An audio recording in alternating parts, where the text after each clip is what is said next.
Merci de rester fidèle à la FM Télévision, mesdames et messieurs. Bonsoir et bienvenue dans cette grande édition du journal. Après une période d'accalmie, on parle encore des tueries sur l'axe routier Komanda Mambasa dans la province de l'Ituri. Les rebelles des forces démocratiques alliées ont tué des personnes dans la nuit de lundi à ce mardi. Nous allons joindre notre confrère Andy Kambale. Il est au téléphone de Patrick Ngou. Bon après-midi Ruth, bon après-midi à tous les téléspectateurs de FM TV.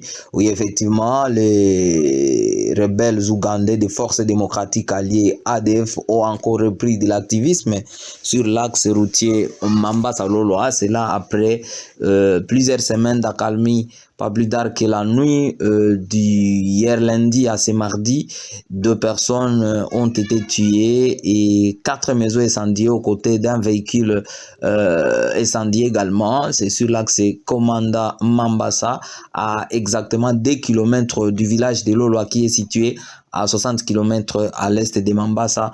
Sur cette route, la société civile qui confirme la nouvelle parle également d'une vingtaine de civils portés disparus.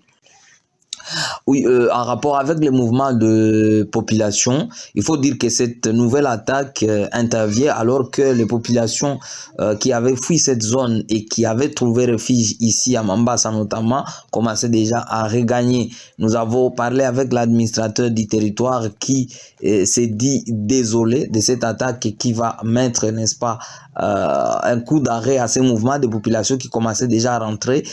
Cette nouvelle attaque qui va peut-être décourager certains à ne plus regagner leur village.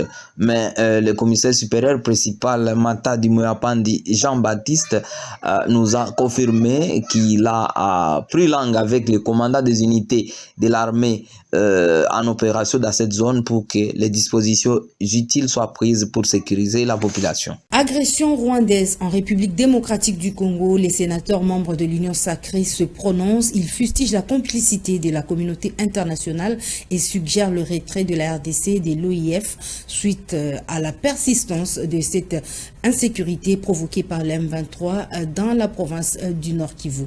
Je vous propose la déclaration lue à cet effet. En ces moments où la RDC est victime d'agressions de la part du Rwanda et de l'Ouganda sous couvert du M23, nous fustigeons le silence et la passivité de la communauté internationale en général et la communauté africaine en particulier. Souscrivons au processus de Luanda et de Nairobi pour une paix durable en République démocratique du Congo.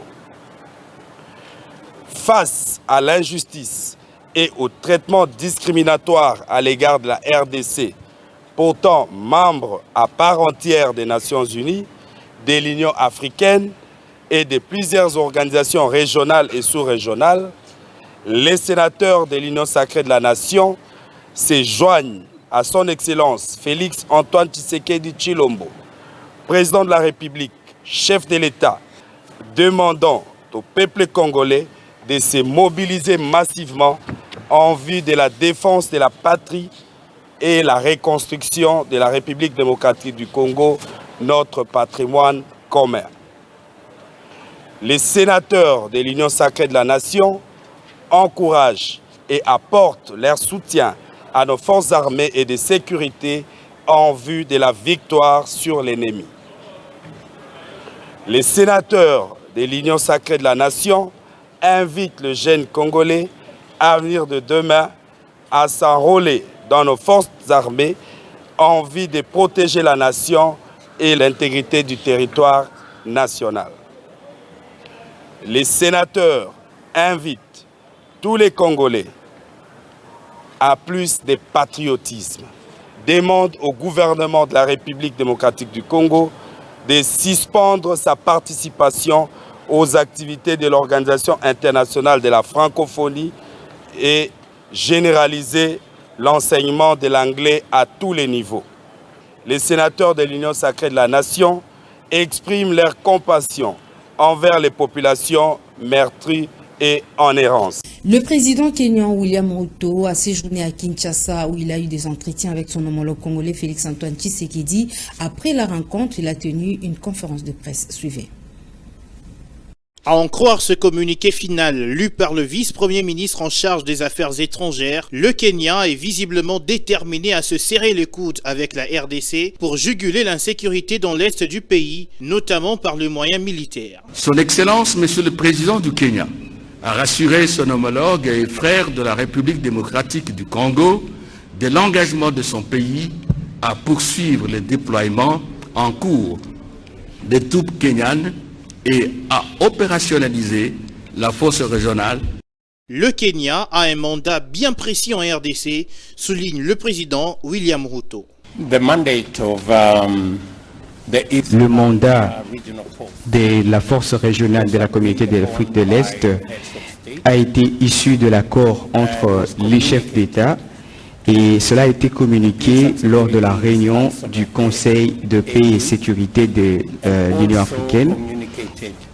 Le mandat est donc celui de garantir la paix dans la partie est du pays. Peace in Eastern DRC. Une position kenyane qui n'a pas laissé indifférent le chef de l'État congolais Félix Tshisekedi. J'aimerais également le remercier et à travers lui tout le peuple kenyan pour le soutien qu'ils ont voulu apporter à mon pays qui, comme vous le savez, est victime en ce moment d'une agression injuste et barbare de la part du voisin rwandais. Il faut retenir que les relations bilatérales entre les deux pays sont au beau fixe, à en croire le communiqué final sanctionnant cette rencontre. Deux relations qui doivent encore se consolider davantage, en convenu Félix Tshisekedi et William Ruto. Et puis le Premier ministre Jean-Michel Samalou Kondé, qui a séjourné en Tunisie dans le cadre du 18e sommet de la francophonie, a refusé de poster aux côtés du président rwandais Paul Kagame dans la photo de famille. La nouvelle a secoué surtout les réseaux sociaux. Que voulait-il réellement exprimer? On écoute le Premier ministre congolais. Très exactement, je n'ai pas voulu apparaître sur la photo de famille pour faire passer un message.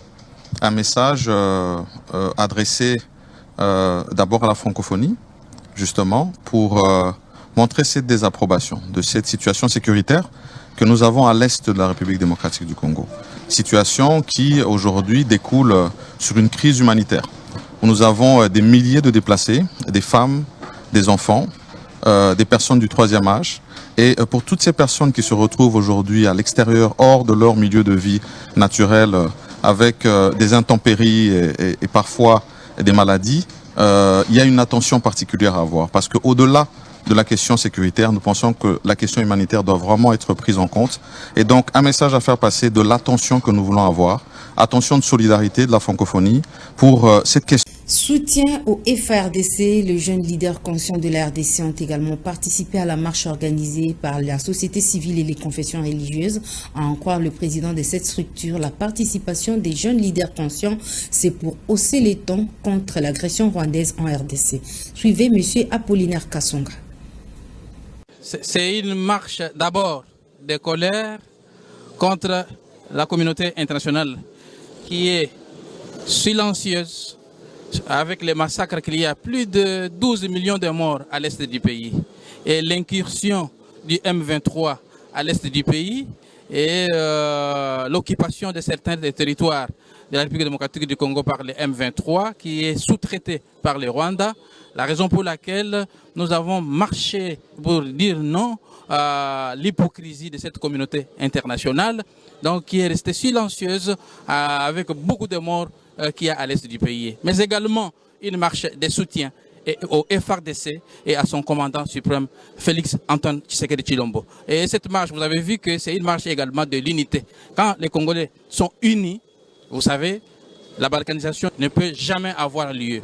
Donc, trop c'est trop.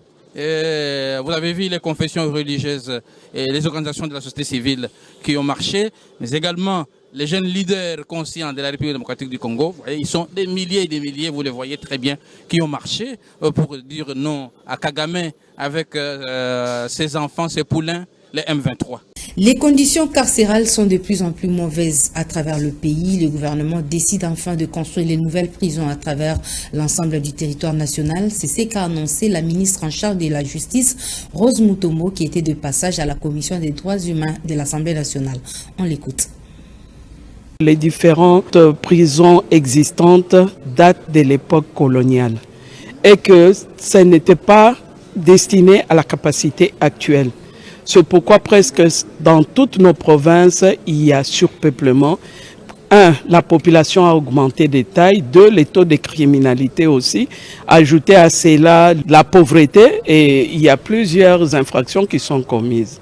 Mais cela étant, au niveau du gouvernement, nous avons levé l'option de construire des nouvelles prisons et que les processus sont en cours d'appel d'offres.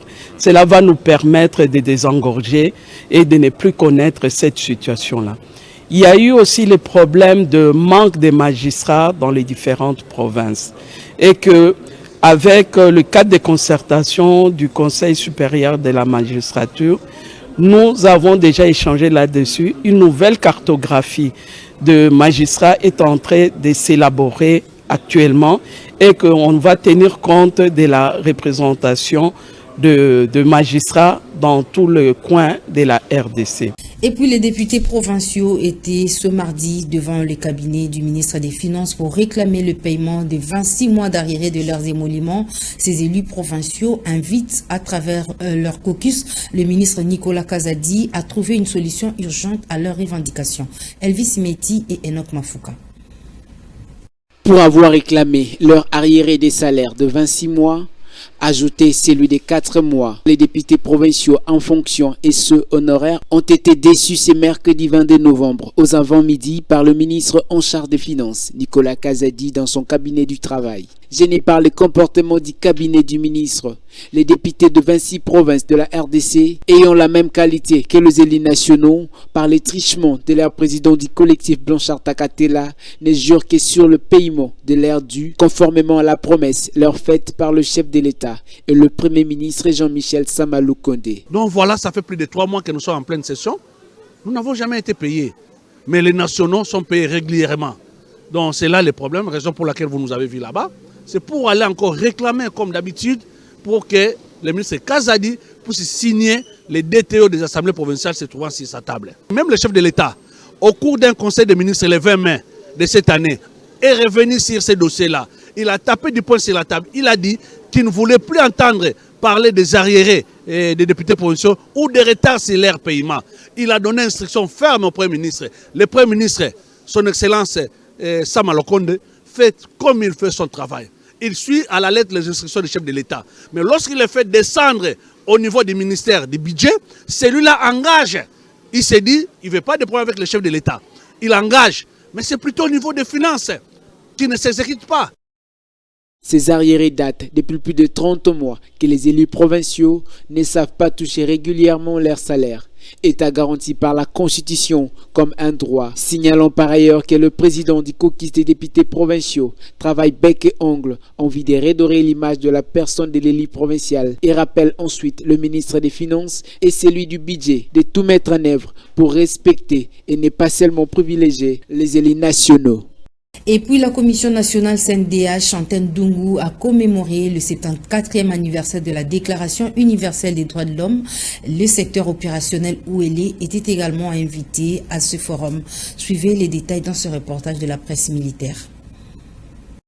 En commémoration du 74e anniversaire de la Déclaration universelle des droits de l'homme, la Commission nationale des droits de l'homme, CNDH Antenne de Dungu, a organisé une conférence de presse. C'était le vendredi 18 novembre 2022 à l'espace interagence de Dungu Centre du territoire qui porte le même nom dans la province de Haut-Uélé à l'intention de la presse locale. Toutes les couches sociales étaient représentées, dont le secteur opérationnel Ouélé qui était représenté par son porte-parole. Au cours de ce forum, l'orateur du jour, Maître Malema Moki Willy Séverin, chef d'antenne des CNDH du territoire de Dungu, a brossé le bilan de la situation des droits de l'homme durant le deuxième trimestre dans son entité. Dans la foulée, cet activiste des droits de l'homme a loué la bonne collaboration qui existe entre la population locale et l'armée dans la recherche d'une paix durable au sein de la société. Maître Malema a fini son message en appelant les jeunes de s'enrôler au sein de l'armée, tel est le souhait du président de la République, Félix-Antoine Tshisekedi Tshilombo. Cet exposé s'en est suivi d'un jeu de questions et réponses dans un climat de convivialité. Au sorti de ces assises, Maître Malema et le capitaine Yumakin Chermbajuli, porte-parole du secteur opérationnel Ouélé, se sont exprimés en cette conférence de presse vaut dans le sens de l'ouverture même de 16 jours d'activisme des droits de l'homme qui naturellement commence le 25 novembre pour se clôturer le 10 décembre qui est, n'est-ce pas, la journée internationale de la Déclaration universelle des droits de l'homme. J'ai parlé de l'armée républicaine qui est la FARDC et celle-ci est encouragée, celle-ci, n'est-ce pas, mérite notre soutien pour la défense de l'intégrité territoriale. Nous avons aimé parce que ça fait contribuer de la relation civilo-militaire. Nous, comme armée, nous sommes obligés de travailler avec la population. Et nous avons vu que cette population a notre confiance. C'est pour cela que nous étions invités dans ces assises. Et on a jeté des fleurs à l'armée à ce qui concerne la défense au sein des secteurs opérationnels où elle des droits de l'homme commence du 25 novembre au 10 décembre de chaque année. L'émotion, c'est les mots qui a émaillé la visite de compassion du chef de l'État à la famille de Feu Kasongo Mwema Yamba Yamba, son ancien porte-parole. Suivez cet élément de la presse présidentielle. Chevalier de la plume, professionnel de médias, il l'était avant d'être appelé par la nation pour servir comme porte-parole du président de la République. Tarsis Kasongo Mwema Yamba Yamba, décédé le samedi 12 novembre à la clinique Ngaliema, a laissé derrière lui une famille professionnelle, mais aussi biologique. Saluant sa mémoire, le chef de l'État, Félix-Antoine Tshisekedi Tshilombo, est allé ce lundi 21 novembre à la rencontre de sa veuve, Hubertine Mbungu Mwema, et membre de sa famille biologique. Félix Tshisekedi a réconforté la famille éplorée avant de rendre hommage à cette icône de la presse congolaise.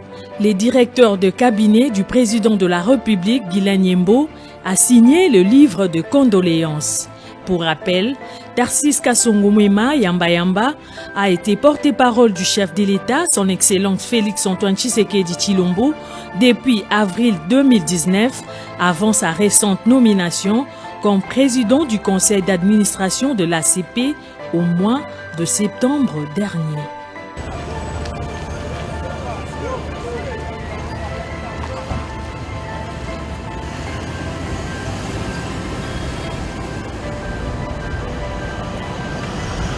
En sport, l'US Panda affronte ce mercredi l'AS Simba de Kolwezi en match de la 6e journée du championnat national. Devant la presse, l'entraîneur de l'US Panda reste confiant avant d'aborder cette rencontre. Suivez ses propos au micro de Lionel Ngolo. Bon, avoir peur, je ne crois pas. Si j'avais peur, je n'allais pas accepter d'être dans le staff technique de US Panda. Certes, demain c'est un match difficile parce que notre adversaire cherche aussi à mieux se classer. Notre adversaire est 17e, nous sommes 18e. C'est vrai, on n'a pas le même nombre de matchs, mais nous sommes dans la même zone. Donc demain, c'est un jour où nous devons mettre un plan de jeu, adossé sur la philosophie de jeu. C'est sûr, l'ancien entraîneur, Kalala Dago, avait sa philosophie de jeu. J'ai aussi ma philosophie de jeu. C'est question seulement que le jeu puisse s'appliquer demain. Nous vous promettons que demain, malgré le temps un peu réduit qu'on a récupéré l'équipe, mais on fera un bon match. Ça, je vous garantis. Vous savez, nous sommes dans une zone de turbulence. Ça fait déjà 7 journées qu'on a joué. On ne peut pas être parmi les 3. Là, ça sera une utopie. Donc le maintien seulement. On fera de mieux de sorte qu'on puisse sortir la tête de l'eau. Demain, vous verrez. Vous verrez si on jouera avec les 4-4-2. En principe, ce n'est pas le système de jeu qui gagne. Le système de jeu ne gagne jamais un match. C'est beaucoup plus l'animation. On a mis quand même un schéma, un mental de guerrier. Vous savez, moi j'étais ici avec Manika. Je connais le match qui se joue à Kolwezi. Si c'est Maniga qui joue, c'est Simba qui joue, je connais. Mais nous venons demain pour changer un peu de zone. Bon, vous savez, un match de foot, ce sont des entraîneurs qui s'affrontent. Par procuration, celle qu'on donne aux joueurs. C'est par ici que se referme cette grande édition du journal sur la FM Télévision. Mesdames et messieurs, merci de l'avoir suivi. Excellente suite de programmes sur nos antennes.